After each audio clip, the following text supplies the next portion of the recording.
Hello students, a very good morning to all of you. Welcome to my channel Shipra classes. कैसी चल रही है आप सब लोगों की तैयारी? आई होप आप सब अच्छे होंगे और अब जमकर तैयारियां कर रहे होंगे। चलिए आज हम करेंगे next theory, Kohlberg moral development. Kohlberg moral development, इससे पहले हमने जीन पियाजे की थ्योरी करी, लेव वाइगोत्स्की की थ्योरी करी। अब हम पढ़ेंगे कोलबर्ग की मॉरल डेवलपमेंट की थ्योरी। जीन पियाजे में हमने कॉग्निटिव डेवलपमेंट पढ़ा था, लेव वाइगोत्स्की में हमने सोशियो कल्चर थ्योरी पढ़ी थी।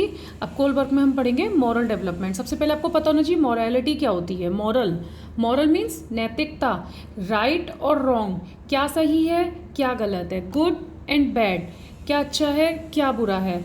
मीन्स मॉरल अच्छे और बुरे की पहचान और ये सब चीज़ें डिसाइड करना कि सही और गलत आपके लिए क्या सही है और क्या गलत है। अब देखिए, Kohlberg used to tell different stories to people and used to pose dilemma before them. One of them, Kohlberg famous dilemma is of hinge dilemma.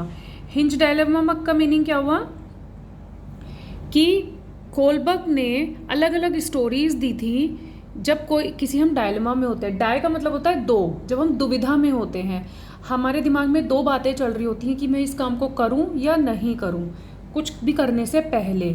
अब जैसे आपने कुछ स्टूडेंट्स ऐसे होंगे कि सीटेट का फॉर्म भरा, बीएड भी कर रहे हैं, तो कि बीएड करते करते क्या मुझे फॉर्म भरना चाहिए, क्या मैं बीएड की और सीटेट की तैयारी कर सकता हूँ या कर सकती हूँ साथ साथ, या मुझे बीएड कंप्लीट करके ही सीटेट का फॉर्म डालना चाहिए।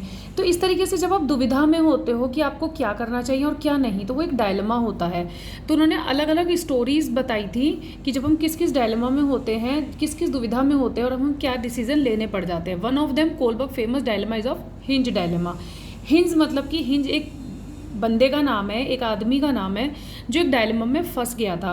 अब मैं हिंज डायलेमा के बारे में पहले आपको बताती हूँ, फिर मैं लेवल्स और स्टेजेस की बात करूँगी।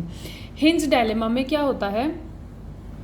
हिंज किस डायलेमा में था? हिंज की वाइफ थी, बहुत बीमार थी और डॉक्टर ने जो मेडिसिन हिंज को लिख कर दी, जब वो मेडिकल स्टोर पहुंचा वो दवाई लेने के लिए, तो पता चला वो दवाई जो है मेडिकल स्टोर जो सेलर था मेडिकल स्टोर पे, उसने कहा कि ये दवाई मैं 10 गुने रेट पे आपको दूंगा, अगर वो 10 रुपये की है तो मैं आपको 100 रुपये में दूंगा, क्योंकि ये बहुत इम्पॉर्टेंट है, बहुत कम से बाज़ार में मिलती है। जैसे कि कोविड में आपने देखा होगा, जब कोविड आया था तो मेडिसिन्स महंगी हो गई थी, हर चीज़ इंजेक्शन्स आ रहे थे कोविड में लोगों को बचाने के लिए, तो वो जो है वो बहुत ज़्यादा हाई रेट में सेल आउट हो रहे थे। तो हिंज के साथ भी ऐसा ही हुआ कि जब मेडिकल स्टोर वाले ने उससे पैसे मांगे 10 टाइम्स एक्स्ट्रा, तो उसने कहा मेरे पास तो नहीं है, मैं धीरे धीरे आपके पैसे चुका दूंगा, आप मुझे फ़िलहाल ये दवाई दे दीजिए ताकि मैं अपनी वाइफ की जान बचा सकूं। तो उसने कहा कि नहीं, मैं आपको ये दवाई नहीं दे सकता क्योंकि मैंने ये दवाई बनाने में बहुत मेहनत करी है। तो उसने पैसे इकट्ठे करे अपने रिलेटिव से, फ्रेंड से, मिलने जुलने वालों से, बट वो तब भी 50% ही पैसे जुटा पाया। फिर उसके दिमाग में ये आया कि मैं कैसे अपनी वाइफ की जान बचाऊं।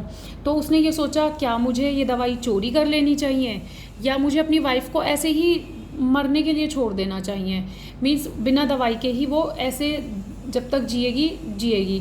तो मतलब वो दुविधा में था कि मुझे अपने वाइफ के लिए मेडिकल स्टोर से जब पैसे नहीं हैं तो मैं पैसे कहाँ से लाऊं, पैसे नहीं है तो क्या मैं चोरी करूं, और मैं चोरी करूंगा तो ये मेरे नैतिकता के खिलाफ है, मॉरलिटी के खिलाफ है कि ये गलत है, ये राइट नहीं है। लेकिन अगर मैं अपनी वाइफ की जान नहीं बचाता हूँ तो वो भी गलत है। तो इट मीन्स वो एक डायलेमा में फंस गया था, वो दो दुविधाओं में फंस गया था कि मुझे क्या करना चाहिए और क्या नहीं करना चाहिए। इसी के ऊपर लेवल्स बनाए हैं कोलबर्ग ने। 3 लेवल हैं और उसकी 6 स्टेजेस हैं, हर लेवल पर 2 स्टेजेस आती हैं, तो टोटल कितनी स्टेजेस हो गई? 6। हम अब लेवल्स को डिस्कस करेंगे। प्री कन्वेंशनल जो होती है वो 3 to 7 ईयर्स में होती है, मतलब उसमें 2 स्टेजेस हैं। जैसे कि फर्स्ट वन है punishment and obedience orientation and mutual exchange. अब ये जो 3 से 7 साल के बच्चे होते हैं प्री कन्वेंशनल में, वो बच्चे आते हैं। जैसे पनिशमेंट एंड ओबीडियंस ओरिएंटेशन, इसका मतलब क्या हुआ कि बच्चा सोचता है कि अगर हम सपोज टू भी होमवर्क मिला है बच्चे को स्कूल से, हाँ, बच्चा ये सोचेगा कि अगर मैंने होमवर्क नहीं किया तो मुझे पनिशमेंट मिलेगा। ओबीडियंस, अगर मैं करता हूँ तो मुझे आज्ञाकारी स्टूडेंट बनना है, ओबीडियंट स्टूडेंट बनना है। ओबीडियंस मतलब अपनी टीचर्स का कहना मानना है, उनका आज्ञाकारी स्टूडेंट बनना है। तो वो कहीं ना कहीं ये सोचता है कि मुझे होमवर्क ना करने पे पनिशमेंट मिलेगी और होमवर्क करने पे मैं एक ओबीडियंट स्टूडेंट कहलाऊंगा, तो इसलिए वो अपना होमवर्क कंप्लीट रखता है। अब 3 to 7 ईयर्स में एक सेकेंड स्टेज आती है म्यूचुअल एक्सचेंज की, जिसे हम कहते हैं टिट फॉर टैट या फिर self interest. Tit for tat means जैसे कि स्कूल में बच्चे टिफ़िन शेयर करते हैं, या फिर किसी ने किसी की पेंसिल तोड़ दी, तो उसने क्या करा, अगर एक फ्रेंड ने दूसरे फ्रेंड की पेंसिल तोड़ी तो दूसरा कहेगा कि मैं अब तुम्हारी भी तोड़ दूंगा। टिट फॉर टैट, जैसे को तैसा। सेल्फ इंटरेस्ट की बात क्या हुई कि लाइक मैंने अपना टिफ़िन तुम्हारे साथ शेयर किया, तो अब तुम भी जो है अपना टिफ़िन मेरे साथ शेयर करो। वो म्यूचुअल एक्सचेंज की बात हो गई वहाँ पर। तो कहीं ना कहीं आपस में एक्सचेंज कर लेना या जैसे को तैसा दिखाना, सेल्फ इंटरेस्ट के लिए कुछ काम करना, तो ये जो है वो म्यूचुअल एक्सचेंज में आता है, जो कि प्री कन्वेंशनल की सेकेंड स्टेज है। अब आता है सेकेंड पॉइंट, कन्वेंशनल। कन्वेंशनल में क्या होता है, 7 ईयर्स से अबव के स्टूडेंट्स के लिए है। Good girl and good boy orientation, law and order stage, जो 12 ईयर्स तक के बच्चों में देखी जाती है। जैसे कि good girl and good boy, बच्चे जो हैं इस एज में अच्छा काम करने की सोचते हैं। उन्हें ये लगता है कि अगर हम अच्छा काम करेंगे तो हमें एक टैग मिल जाएगा कि I am a good girl and I am a good boy. तो वो अच्छी एक टैग के लिए, गुड गर्ल और गुड बॉय बनने के लिए अपना वर्क कंप्लीट रखते हैं और एक अच्छा स्टूडेंट बनने की कोशिश करते हैं।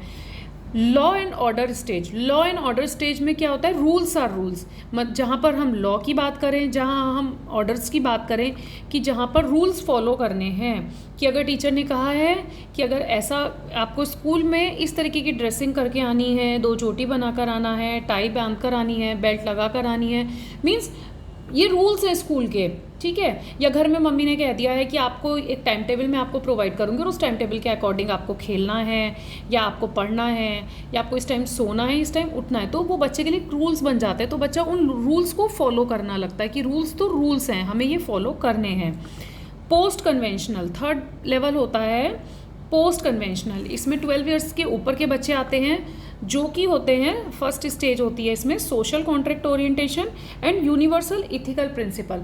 सोशल कॉन्ट्रैक्ट ओरिएंटेशन मतलब कि जब वो सोशल होना शुरू होते हैं, सही गलत की पहचान करने लग जाते हैं, सोसाइटी में उठने बैठने लग जाते हैं, जब वो एक तरह से सोशल कॉन्ट्रैक्ट, सोसाइटी के कॉन्ट्रैक्ट में आते हैं, तो एक जो उनका व्यवहार बनता है, उन्हें लोगों से मिलने जुलने के बाद राइट और रॉन्ग की, गुड और बैड की पहचान होने लगती है।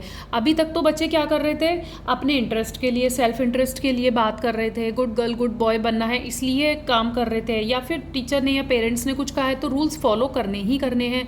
लेकिन यहाँ पर उन्हें ऐसा लगता है कि अगर किसी काम को करने से रूल चेंज करना पड़े, या कोई यूनिवर्सल इथिकल प्रिंसिपल है सपोज टू बी, कि एक प्रिंसिपल बना दिया है यूनिवर्सली कि इस रूल को फॉलो ही करना है, लेकिन उन्हें ऐसा लगता है कि नहीं, अगर किसी और रूल को फॉलो करने से कुछ अच्छा होता है तो हमें प्रिंसिपल को चेंज भी कर देना चाहिए। तो इसमें कहीं ना कहीं बच्चा जो है सही गलत की पहचान करने लगता है थर्ड स्टेज में। अब इसके कुछ क्रिटिसिज्म थे कोलबर्ग थ्योरी के, मतलब कि जो इसमें कमी रह गई थी कहीं ना कहीं। तो फर्स्ट तो ये था कि not applicable in all culture.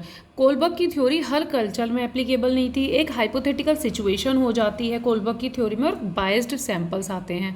देखिए, हाइपोथेटिकल सिचुएशन की मतलब मीन्स क्या हो गया कि कहीं ना कहीं ऐसी सिचुएशन में इंसान फंस जाता है कि अब सही गलत की पहचान नहीं कर पाता।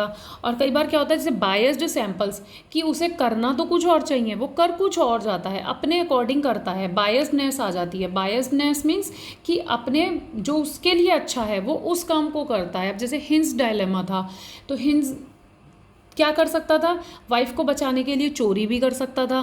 तो हो सकता है वो कहीं ना कहीं गलत हो, या उसका कोई और रास्ता वो निकाल सकता था, लेकिन उसने चोरी करना ठीक समझा। या वो अगर अपनी वाइफ को मरने देता तो वो उसके लिए भी गलत था। कि भाई वाइफ की डेथ हो जाएगी, तो वो एक दुविधा में फंसा हुआ था, तो वो उसे जो ठीक लगेगा वो वही करेगा उस सिचुएशन में। तो अब जैसे बायस्ड सैंपल्स उन्हें कहते हैं जब आप अपने अकॉर्डिंग अपनी सिचुएशन को सही और गलत की पहचान ना करते हुए अपने भले के लिए सोचने लग जाएं, तब वहाँ पर बायस्ड सैंपल्स निकल कर आते हैं। ऐसी जब आप एक हाइपोथेटिकल सिचुएशन में फंस जाते हैं कि अब हमें क्या करना चाहिए क्या नहीं करना चाहिए, तो वहाँ पे भी ये कहीं ना कहीं कोलबर्ग की थ्योरी में क्रिटिसिज्म आ जाता है और ये हर कल्चर में एप्लीकेबल नहीं होती है। तो ये कोलबर्ग की मॉरल डेवलपमेंट की थ्योरी थी। इसमें मेन आपको ये याद रखना है कि हिंज डायलेमा किसने दिया, कोलबर्ग ने दिया है। हिंज डायलेमा की बात कहाँ कही गई है, कोलबर्ग की थ्योरी में कही गई है। कोलबर्ग ने कितने लेवल्स कहे हैं, कितनी स्टेजेस कही हैं, ये आपको पता होना चाहिए कि in moral development theory, Kohlberg's moral development theory, we have 3 levels and 6 stages and every levels have 2 stages. First level is pre-conventional, second level is conventional and third level is post-conventional.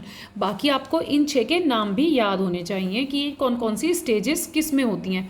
अब जैसे आपसे पूछ लिया जाएगा कि good girl and good boy orientation जो है Kohlberg के अकॉर्डिंग कौन सी स्टेज और किस लेवल पर है, तो आप क्या बताओगे, थर्ड लेवल, सेकंड लेवल की third stage is good girl and good boy orientation. तो ये आपको पॉइंट नंबर वाइज लर्न होने चाहिए और आपको पता होने चाहिए। तो कोलबर्ग मॉरल डेवलपमेंट की बस यही थ्योरी थी। अभी इससे रिलेटेड जो भी क्वेश्चंस बनते हैं एग्जाम में, कल मैं आप लोगों के साथ वो डिस्कस करूंगी। बाकी आज आप ये थ्योरी पूरी रिवाइज कीजिएगा, दोबारा से समझने की कोशिश कीजिएगा कि इस थ्योरी का एग्जैक्ट मीनिंग क्या है, राइट और रॉन्ग, मॉरल मीन्स राइट और रॉन्ग, गुड एंड बैड। तो ये थी आज की थ्योरी कोलबर्ग मॉरल डेवलपमेंट। और हाँ, अब मैं शॉर्ट्स के थ्रू आपको 1 मिनट में मैं अपने ही चैनल पर आपको मैथ्स के शॉर्टकट सिखाने वाली हूँ। आज भी मैंने how to solve square from shortcut method डाला है, आप उसे जाइए चेकआउट कीजिए और please like share and comment कीजिए और सब्सक्राइब करना ना भूलें। Thank you for watching.